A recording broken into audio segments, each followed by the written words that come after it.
pendant les 48 heures.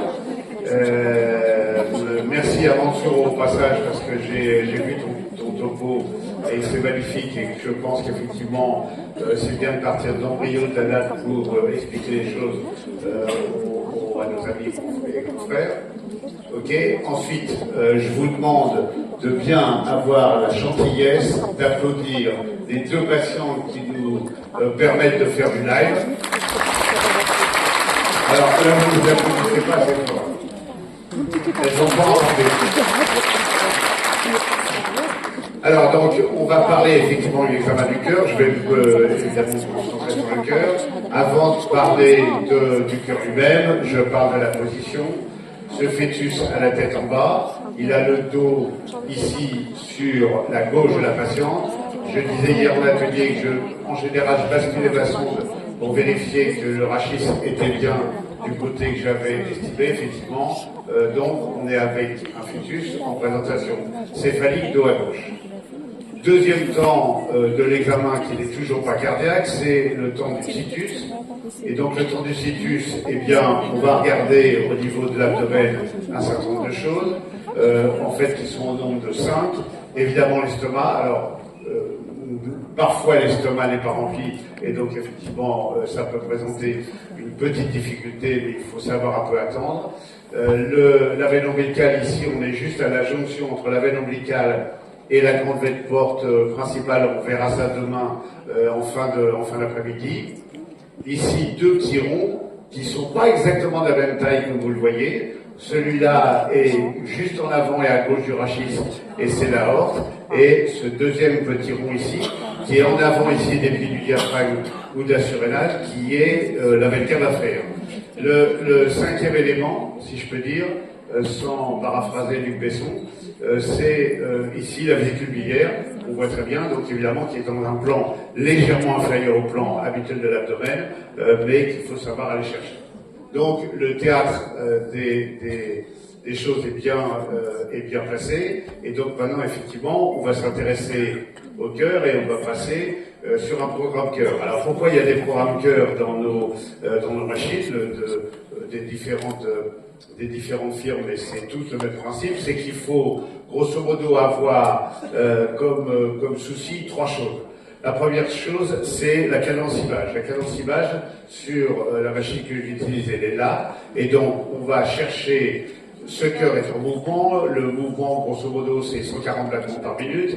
La cadence image c'est la vitesse à laquelle la machine va renouveler l'image, et donc plus la cadence image va être élevée en ce qui concerne du cœur, plus c'est intéressant.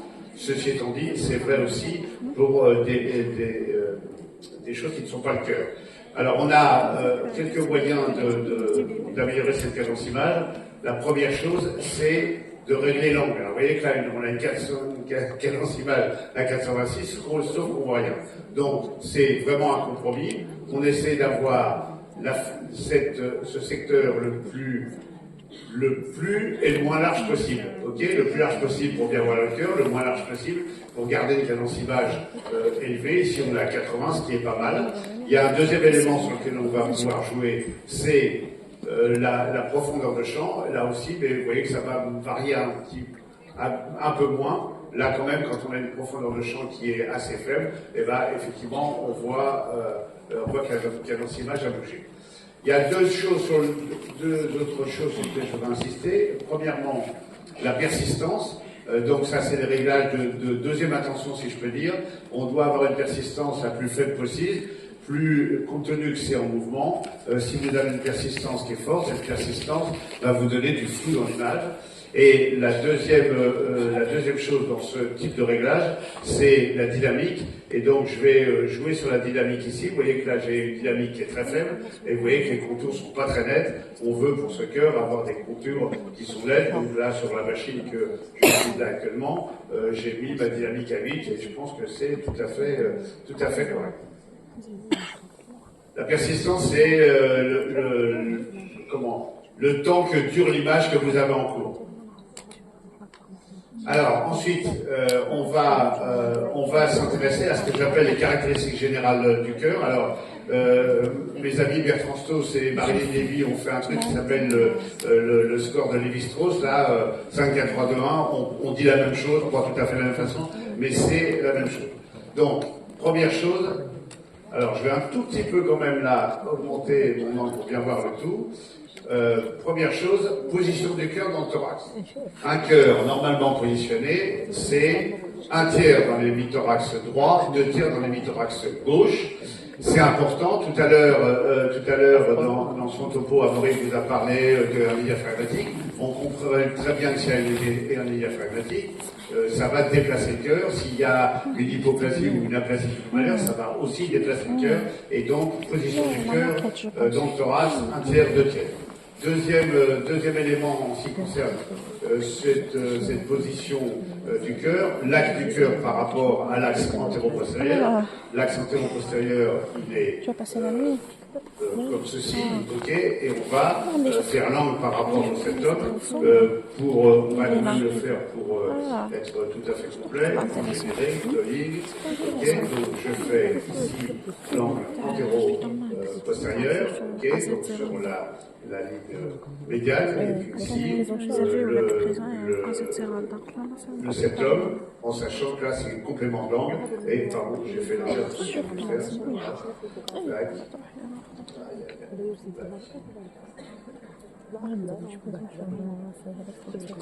Voilà, donc angle entre deux lignes, je remets ça là, je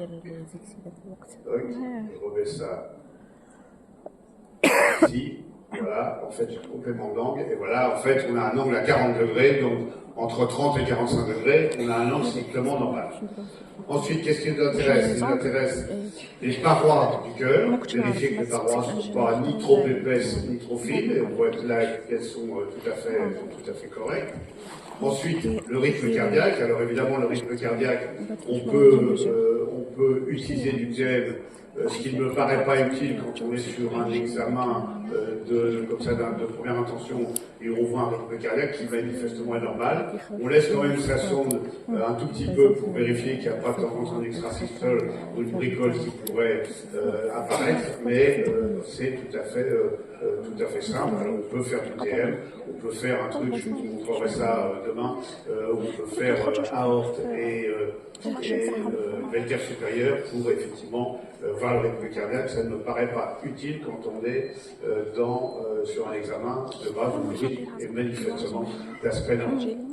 Alors on va passer maintenant, ça c'était, on avait planté le théâtre, on a mis les décors et maintenant on va s'intéresser au sujet principal, c'est-à-dire le cœur. Et donc on va évidemment faire une coupe des 4 cavités. Alors une petite remarque.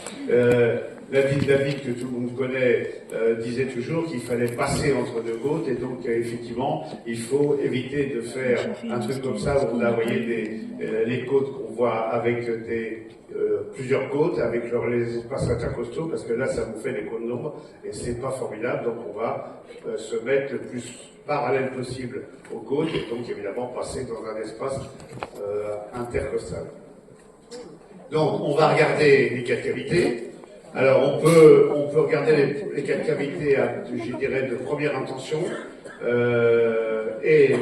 On sait que de première intention, le ventricule gauche, il est en forme de cône, il a des parois lisses, il va à la pointe du cœur, okay, que le ventricule droit, il est plus triangulaire, avec des parois plus trabriculées, et que à la pointe du cœur, à la pointe du ventricule droit, pardon, il y a une bande modératrice, ici, qui obstrue la pointe du ventricule droit, et donc c'est un moyen d'identifier. En ce qui concerne les oreillettes, l'oreillette droite a un aspect plutôt ovalaire. Elle va recevoir, on le verra sur une coupe petit axe, elle va recevoir les veines caves, et l'oreillette gauche, elle est quadrangulaire, en forme vraiment de carré, ok. Et puis on va voir ça un tout petit peu après, mais effectivement, elle reçoit les veines pulmonaires. Alors ça, c'est une première intention. Si on a un doute sur les cavités, il faut tourner sa sonde de 90 degrés et vérifier Donc, on a dit que le ventricule gauche, on pensait que c'était celui qui est en bas. Je tourne, ok, et qu'est-ce que je vois? Je vois les valves auriculo-ventriculaires, et je vois très bien que ces valves auriculo-ventriculaires, celle-ci, comme vous l'a dit Mansour, elle est en forme de mitre d'évêque, ok, le chapeau du pape, hein, on voit très bien avec les deux faces antérieures et postérieures. On peut dire aussi qu'elle est en forme de bouche de poisson qui s'ouvre et qui se ferme, et le feuillet interne de cette mitrale n'est pas inséré sur le septum interventriculaire.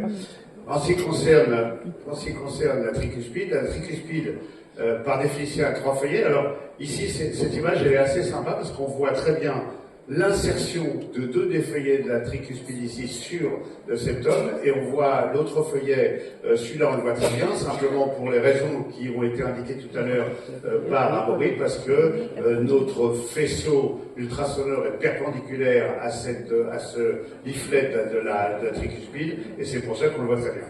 Donc on a un doute éventuel sur l'identification des cavités, on tourne sa sonde de 80 degrés et on regarde les valves.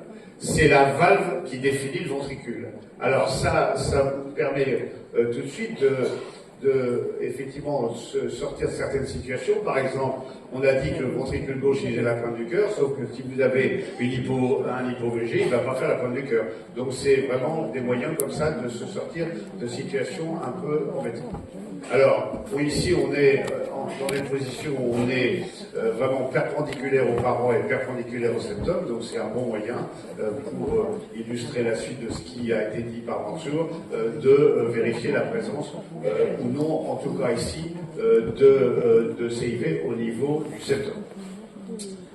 Alors, les oreillettes, donc oreillette droite en haut, et ça tombe bien, elle est en face du ventricule droit, elle est vraiment tout à fait ronde. Si je me déplace un peu, je vois arriver la veine cave supérieure ici dans l'oreillette, et je vais aller voir la veine cave inférieure qui va effectivement arriver ici dans l'oreillette. Donc là, on a effectivement les deux veines caves que je tombe bien dans l'oreillette.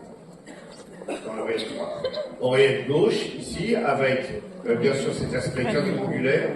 J'attire votre attention parce qu'on va en reparler, tout à l'heure ou demain matin, sur premièrement la taille de l'oreillette.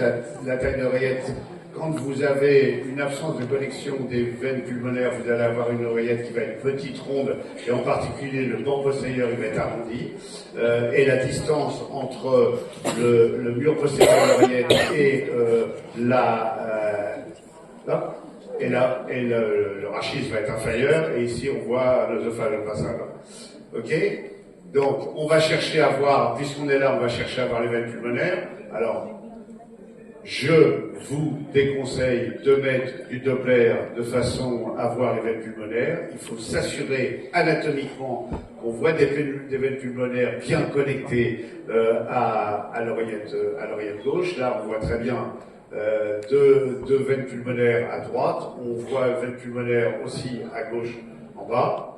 Ok, et donc méfiez-vous du Doppler qui peut être un terrible faux ami. Ok, si vous avez un Doppler qui n'est pas excessivement bien réglé, vous allez avoir, si vous avez un retour veineux pulmonaire anormal total, vous allez avoir ici éventuellement un collecteur, quand dans les retours veineux pulmonaires anormaux totaux de type 3, qui quand même sont de loin les plus fréquents, vous allez avoir un collecteur, mais vous allez avoir les veines pulmonaires qui vont venir comme ça. Ok, on verra ça, je crois, demain.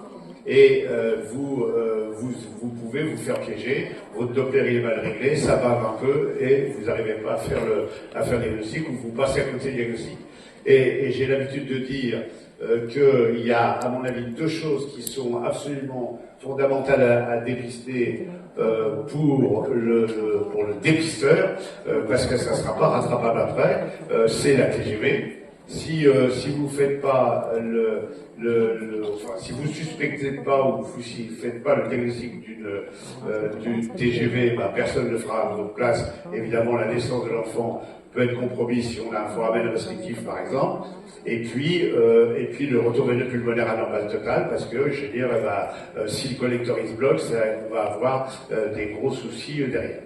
Alors, quoi voir encore ici? On voit très bien la valve de Vieux-Sens, elle va normalement dans l'oreille gauche, on la voit ici. Vous voyez, on dit c'est comme un spinnaker de bateau à voile qui faceille, et on voit ça parfaitement bien. Donc, non, oui d'accord, mais après. Alors oui, si elle me fait une remarque, Fatima, qui est raisonnable, puisqu'en fait, on était plutôt au niveau du plan des 4 cavités, ok, bien voir ici l'aorte, effectivement, mais on l'avait vu d'avant, et puis voir ici ce petit rond ici qui est à côté, à droite de l'aorte, qui est la veine azygos, dont on a vu hier à l'atelier, que ça pouvait de temps en temps être une voie de drainage. Alors, une fois qu'on a vu donc les 4 cavités, on va passer au niveau des gros vaisseaux. Donc, on parle, et Mansour en a parlé, et on est tous d'accord là-dessus, il faut faire un examen segmentaire. On part de l'abdomen et on monte vers la tête fœtale, donc le situs abdominal, le plan des 4 cavités, et on monte un peu, et on voit un vaisseau qui a des bords parallèles, voilà, qui se dirige vers la droite, et au stade où je suis là, on voit les valves, ici, ok, et au stade où je suis là, je suspecte, ou je présume, c'est encore mieux, que c'est probablement une aorte.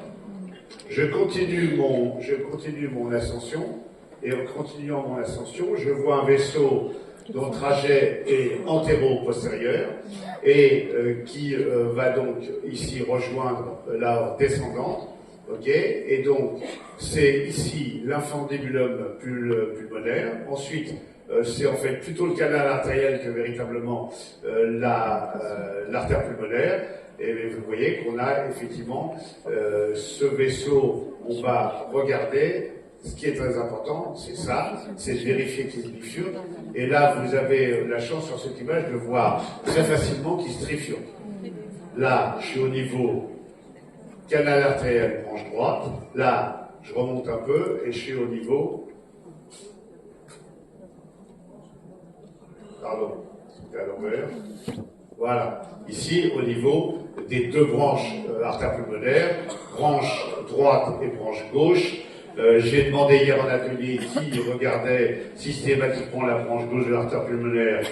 Beaucoup de mains se sont levées. Je les ai traités de menteurs parce que je pense que c'est très très très souvent oublié.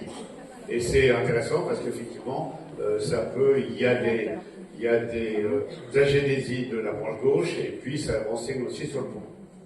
Donc ça, ici, maintenant, donc, on a identifié l'aorte, on a identifié l'artère pulmonaire. Ici, on a une coupe dite des 3 vaisseaux. Ces coupes des 3 vaisseaux, c'est infundibulum pulmonaire, le tronc d'artère pulmonaire, la branche droite, le canal artériel. Ici, l'aorte ascendante, ici, l'aorte descendante, la veine cave supérieure. D'accord? Ça, c'est la coupe dite des 3 vaisseaux. Et on voit très bien sur cette image, je vous l'agrandis pour que vous la voyez de façon formelle, on est sous la carène bronchée, puisqu'ici on voit les 2 bronches souches. Ok? Alors, on va, toujours dans notre examen segmentaire, et ben on va franchir un step de plus. On va voir ici, donc, on est au niveau maintenant des crosses, et on a ici la crosse du canal artériel, la crosse de l'aorte, on a une veine cave ici qui était un peu cachée par la côte et qu'on voit très bien ici, la veine cave supérieure, et puis en dessous, la trachée. Ok? Évidemment que, compte tenu que le canal artériel rejoint l'aorte descendante, ça va faire un V qui va pointer à gauche du rachis, on voit très bien ici, et évidemment, dans une situation normale, les flux vont être antérogrades, vont donc aller de l'avant vers l'arrière, et on va effectivement avoir ces flux ici qui sont dans le même sens et de même couleur. Ok? Alors, sur cette coupe, on peut voir une petite chose. On a parlé tout à l'heure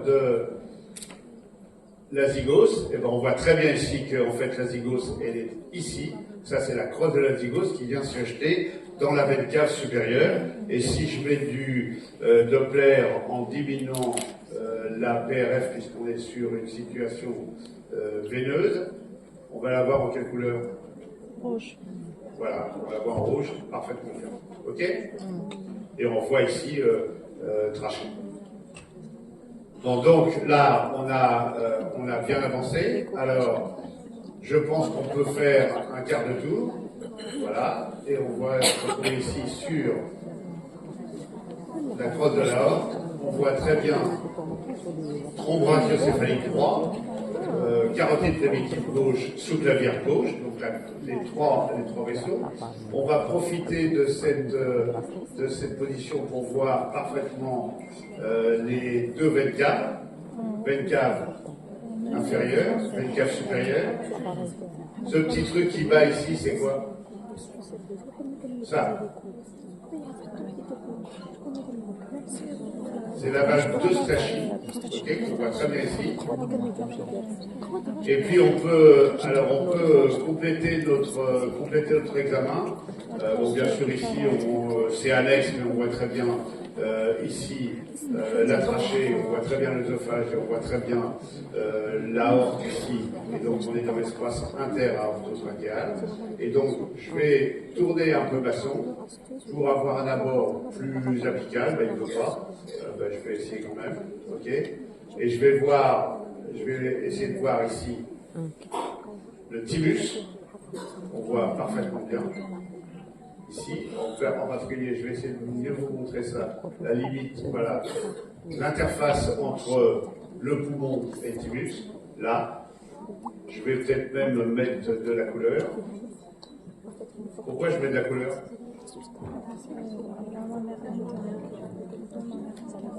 Voilà, regardez, c'est plutôt joli ça.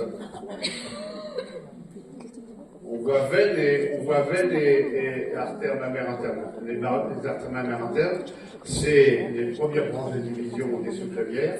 Et donc, dans leur partie initiale, elles ont un trajet postéro-antérieur le long du tibus, et c'est ce que notre ami Paladini avait intitulé la T-box, et donc c'est à rien de repérer. C'est en particulier notre ami Amaury avait parlé tout à l'heure du premier trimestre. La T-box au premier trimestre, c'est extrêmement facile. Qu'est-ce que j'ai oublié de vous dire? Alors, pardon? Oui. Alors, les septa, pour répondre à ce que nous dit Fatima, septum ici musculaire, ok, ici on a le septum primum, ok, au niveau de septum primum au niveau de l'oreillette, le septum secundum, ici le foramen ovale. Vous savez que ce foramen ovale qui nous apporte beaucoup, en particulier quand il y a une TGV, parce que si effectivement ce foramen est restrictif, qu'il n'y a pas de CIV, on va se retrouver avec deux circulations en parallèle et non en série avec tous les emmerdes que ça va engendrer. Et puis un septum ici qui est septum membraneux, on voit ici, et vous voyez qu'il faut vraiment être le plus perpendiculaire possible ici à ces structures pour bien la voir. Et on a souvent des difficultés à ce niveau-là, okay, parce qu'en plus on a l'artère pulmonaire qui est juste en dessous, et on peut avoir l'impression d'avoir des faux CIV. Je me rappelle avoir eu un échange sur une patiente avec Marilyn Lévy, où on n'arrivait ni l'un ni l'autre à trancher de façon formelle. Et donc ce qui est important, c'est sa position, et vous voyez la valve qui est ici, qu'on voit très bien. Alors, pardon? Bah, on est dans l'éjection, là. Non, c'est membraneux, mais c'est au niveau de la voie d'éjection. Regardez. Ah, c'est là. Pardon?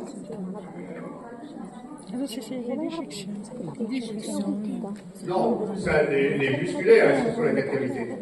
Et c'est les musculaires, elle est là. Elle appelle ça qui appelle ça membraneux? Bon, est-ce que on est d'accord pour dire qu'on est au départ de la d'éjection là, ok, et qu'on a un septum membraneux? Oui, oui. Je suis pas forcément d'accord, mais enfin bon. Parce que Si vous voulez, la discussion. La voie d'éjection, normalement, c'est l'outlet, c'est l'éjection. Non, là, je pense que le conseiller vous confondez avec les séries d'admission qu'effectivement on va voir sur la coupe des calcaires Je ne parle pas. On a 3 types de CIV. La CIV gravitée, la CIV d'admission et la CIV membraneuse. Non, la membraneuse, on ne la voit pas sur la coupe des calcaires. Elle va vraiment être un Elle est petit peu plus haut. Non, la membraneuse. C'est la CIV d'admission. Et puis après, il y a celle d'éjection. Non, écoutez-moi, on vous montrera une image du septum de façon anatomique. Vous comprendrez pourquoi, a priori, on n'est pas d'accord. Mais on finira par se mettre d'accord, rassurez-vous. Alors, il y a un truc que je ne vous ai pas montré. Ok? C'est ça. Alors, c'est effectivement un vaisseau qui est ici au niveau du médiastin supérieur et qui est transversal. Ok, si j'y mets de la couleur, il va se passer quoi? Et ben voilà, on met de la couleur. Ok, et il faut travailler sur notre PRF basse. Ce serait peut-être mieux même de se mettre voilà en Doppler standard, ok, et sur le Doppler standard, on voit que ce flux est rouge. Alors ce flux est rouge, pourquoi? Parce qu'en fait, c'est la veine cave supérieure, elle est évidemment à droite. Et pour drainer la jugulaire gauche, il faut qu'il y ait un vaisseau qui traverse le médiastin supérieur. Ce vaisseau, en France, on l'appelle le tronc veineux illuminé. J'ai souvent raconté l'histoire d'un de mes internes. Je faisais une écho. Je lui dis c'est quoi ce vaisseau, Clément? Il ne me répond pas. Et puis avant qu'on commence la façon suivante, il me dit monsieur, votre terminologie est une terminologie d'avant-guerre. En fait, c'est le tronc veineux brachiocéphalique. Alors en fait, c'est ce que je disais tout à l'heure, Mansour, à propos des dénominations. Les dénominations ne sont pas forcément absolument les mêmes en fonction qu'on soit anglo-saxon, qu'on soit serbo-croate ou qu'on soit français. Entre parenthèses, regardez l'artère mammaire interne ici. Vous voyez, et on voit bien qu'elle est au bord. Regardez, là, on voit l'interface, ok. Là, tac, on la voit au bord du tibus. Ok? On a tout dit ou pas? Ah, alors, donc, petite remarque de l'amiral intéressante. À propos de la coupe des 3 vaisseaux et de la trachée, le vaisseau qu'on voit le plus antérieur, c'est l'artère pulmonaire. Le plus gros, c'est l'artère pulmonaire. Ensuite, c'est l'aorte. Et ensuite, c'est la veine cave supérieure. Donc, c'est décroissant de la gauche vers la droite. Et c'est oblique en arrière à partir de l'avant et vers la droite.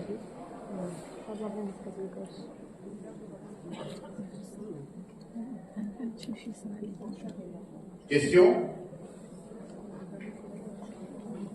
Il n'y a pas de question?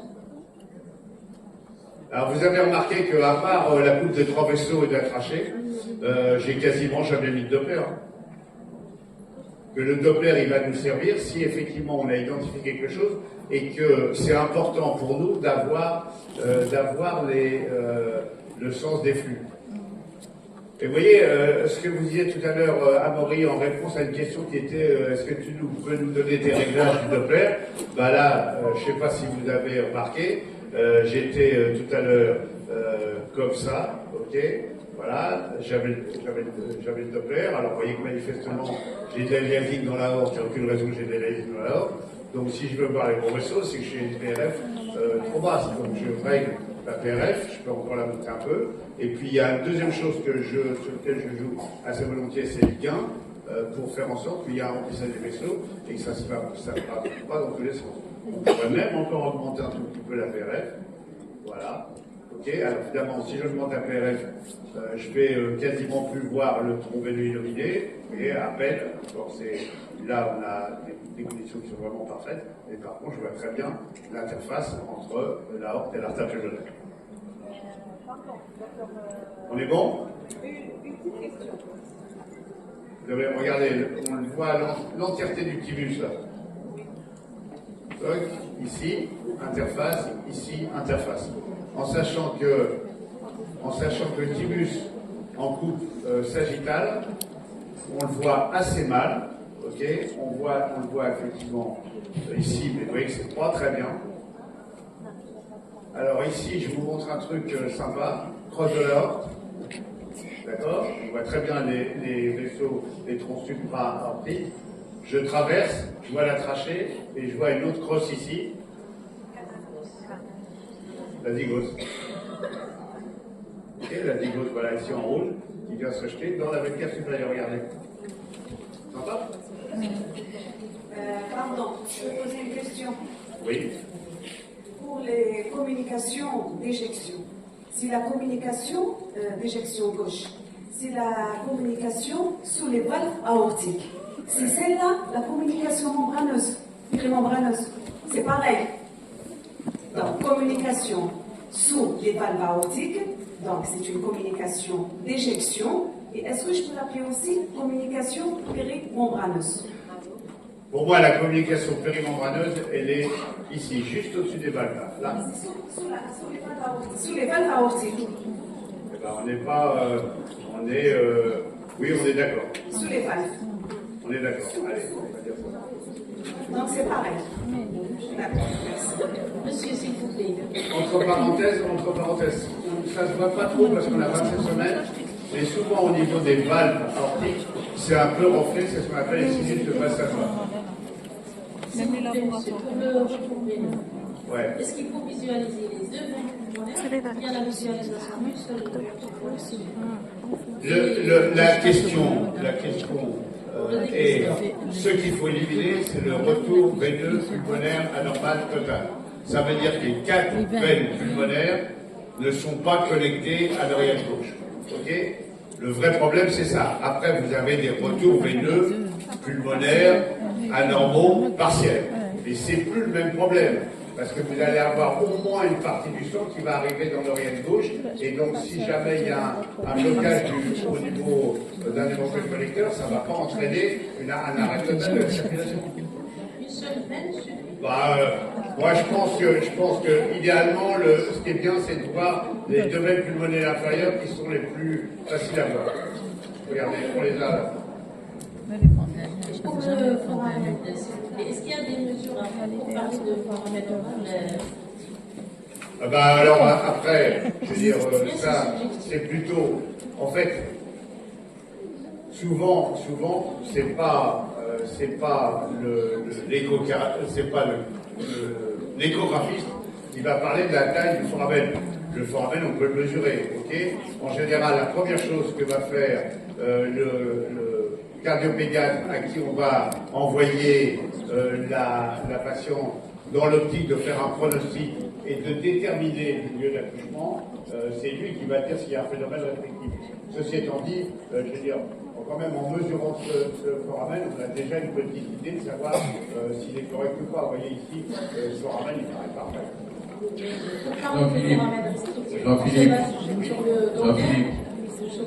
concernant... Je ne peux pas entendre mon stéréo. Donc, ou la dame parle, ou tu parles, mais... Concernant l'insertion linéaire des valves, il y a à boire et à manger. J'avais posé la question au cardiopédiatre en lui disant est-ce que un alignement des valves est un signe. On nous a toujours dit que c'était probablement en rapport d'une trisomie 21. Le cardiopédiatre m'a dit nous, on n'y croit pas à cet alignement des valves auriculo-ventriculaires. Et c'est pas facile de dire qu'il y a un alignement des valves. Alors, difficile. Merci. Deux réponses à ta question. Premièrement, voir si les valves sont alignées ou pas. Je suis absolument d'accord avec toi. C'est probablement un des trucs les plus difficiles au niveau du cœur. Alors, en fait, il faut essayer, tu vois ici, là, je te fais un petit peu de la vidéo rétrospective. Tu vois qu'on a un petit segment ici, tac, tac, entre l'insertion de la mitrale et l'insertion de la tricuspide. Alors, ensuite, cet alignement des valves, c'est l'extrémité du spectre du canal atrioventriculaire. Et moi j'ai assisté, je me rappelle très bien, alors c'est un truc que les moins de 20 ans ne peuvent pas connaître, mais j'ai assisté au topo qu'avait fait Catherine Fredouille à Vancouver sur cet alignement des valves. Et le seul problème qu'il y avait, c'est qu'elle n'avait pas d'accélération qui permettait de dire que combien s'augmentait le risque de 2021.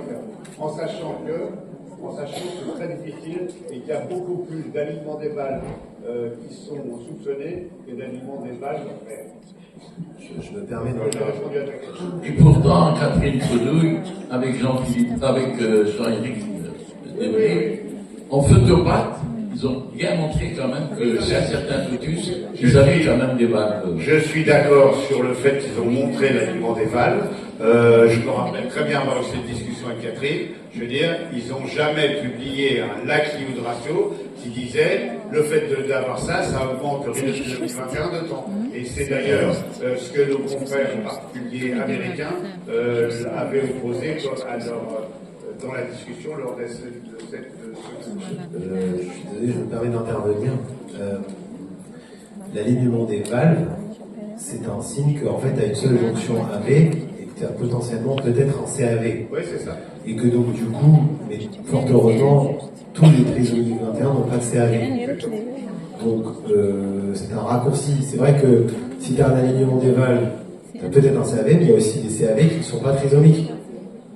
Oui, mais... Faire un raccourci entre trisomie 21 et CAV, je pense qu'il faut l'alignement des valves, c'est risque de CAV. Est-ce qu'il y a un CAV ou pas? Trisomie 21, c'est un diagnostic génétique, le spectre de malformation, enfin, de malformation. Donc, effectivement, si on a un CAV, on a un doute, est-ce que la nucléaire, je ne vais pas rentrer dans votre domaine, les cartes nucléaires, tout ça.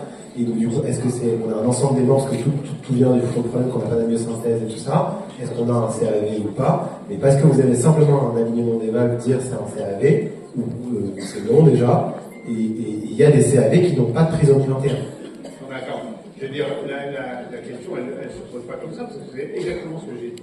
Ok, la question est de savoir si le fait d'avoir un alignement des valves augmente le risque de trisomie. Ce que malheureusement il n'a pas été publié au moment où Catherine a sorti ceci, c'est que malheureusement elle n'a pas fait l'accélération ratio. Il faut avoir une population suffisamment grande pour savoir si oui ou non le risque est monté. Est-ce que l'accélération ratio il est de 2, 3, de 12, voilà. Et on voit très bien que c'est l'histoire de l'accélération ratio, ça évolue. Je me rappelle très bien quand Hippolyte est arrivé à Paris en disant l'absence d'OPN c'est un coefficient de multiplication du risque de 132, on sait très bien aujourd'hui que c'est pas vrai. Le coefficient c'est 6 pour une population comédienne. Donc on est d'accord, on parle la même chose. Et là où effectivement, Daman, il faut être extrêmement prudent, c'est mollo de dire je pense que les valves sont alignées, déjà c'est peut-être pas évident à le dire, ok, et ensuite je pense que ça va être 2021. Voilà, on se calme. On se calme. S'il vous plaît, j'ai une question. Je crois que les responsables du Corvée disent que maintenant on va arrêter, donc on va remercier tous les orateurs parce que là on est en Une question, s'il vous plaît. Oui, je reviens vers la question de ma collègue, s'il vous plaît. Elle avait demandé si la CIV périmembraneuse était la même que la CIV d'éjection. Moi, ce n'est pas la même chose, juste que je sache. Non, d'accord, mais on va en parler. Vas-y. Mais ce que je voulais dire, c'est que la CIV d'éjection et la CIV périmembraneuse sont la même chose. Pas du tout la même situation. Donc, je crois qu'on ne peut pas dire que la CIV périmembraneuse est une c'est pas la même De point de vue embryologique. Écoutez-moi, 2 minutes, restez assis, ne bougez pas, on a quelque chose pour vous. On a un petit cadeau. On a quelque chose pour vous. Un cadeau, je ne sais pas si c'est un cadeau, mais on va le distribuer. Allez. On a arrête. C'est le Bougez petit pas. mémoire dont je vous ai parlé tout à l'heure. Samir, Ne on bougez arrête. pas. Samir, on arrête ou pas? Pas Vous avez encore. été formidable. D'accord. Vous êtes encore là, vous bougez,